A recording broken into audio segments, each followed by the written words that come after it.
రేయ్, అందరు వచ్చేసినట్టేనా? వచ్చేసింటే కాదు, ఇక్కడ ఒక లిస్టులో ఒక్క లాస్ట్ నేమ్ ఉంది. ఎవరు? సాయా? సాయయ్యా? సాయ అంట అని బిలు. ఎలకినయ్యా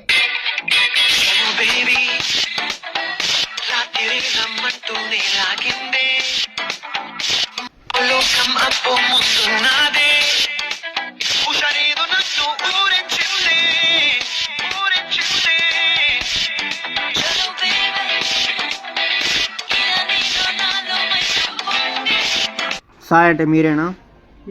సాయి నేనే. హలో మాస్టర్, డాన్సర్ కూర్చో. ఓకే, నేను కూర్చోవచ్చా? అదే కదా చెప్తుంది. Are you North Indian? లే, పక్కా తెలుగు అండి. చూడటానికి మాత్రం పాష్గా ఫారెన్ లిటర్లా ఉంటారు కానీ దిస్ మై హ్యాట్ మ్యాన్. ఏడు సంవత్సరపు. Okay,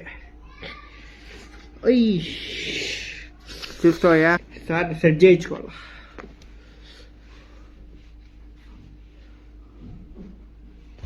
hi bro. నమస్కారం అయ్యా.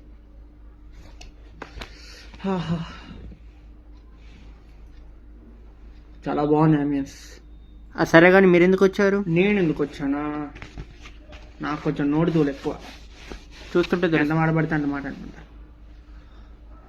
బ్రో లైట్ ఏంటి బ్రో, కళ్ళలో కొడుతుంది. ఇప్పుడు చాలా బాగుంది. నేను గోవా రిటర్న్. పుట్టింది దగ్గరే కానీ గోవాలో పెరిగాను.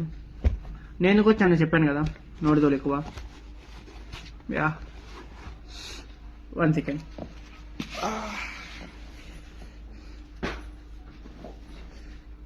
బ్యాగ్లో వస్తువులు బరువు లేదు కానీ బ్యాగే బరువు ఉంది. ఇంకేంటంటే నెక్స్ట్ కొంచెం బాగా బట్టలు వేసుకోవచ్చా? నీకు నచ్చినట్టు. మనకి ఫార్మాలిటీగా ఉంటాం కుదరదు, ఫార్మల్ డ్రెస్లో ఉంటాం అసలు కుదరదు. ఇట్లా ఫ్రీగా ఉంటుంది బాబు. కాస్త ఊపిడ చూడటం డబుల్ మీనింగ్. బాయ్, నాకేమన్నా ఉంటుందా తాగటానికి? తమ్ముడు తేమాకు వచ్చేది ఒకటి. తమ్ముడు ఎందుకు వచ్చావు చెప్పు.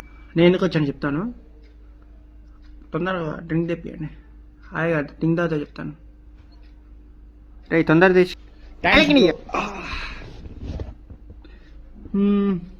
నేను ఎందుకు వచ్చానంటే చెప్పా ఇందాక, నోటి తోలు తగ్గించుకున్నామని.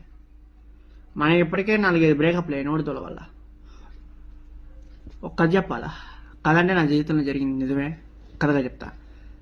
ఓ రోజు ఒక అమ్మాయి సైడ్ కొడుతున్నా. అమ్మాయి కూడా అదోలా చూస్తుంది, నవ్వింది. అమ్మాయి డ్రెస్ షార్ట్. అమ్మాయి ఏం డ్రెస్ వేసుకుంటే మనకి ఎందుకులే కానీ. అప్పుడు నేను అమ్మాయితో మాట్లాడాను. అమ్మాయితో ఏం మాట్లాడంటే casual, hi please get my some water అని ఇంగ్లీష్లో పాష్గా మాట్లాడా. అమ్మాయి నవ్వింది, వాటర్ ఇచ్చింది. ఇచ్చాక ఇద్దరం స్మైల్గా నవ్వుతున్నాం. నేను ఏం చేశానంటే, నేను ఒక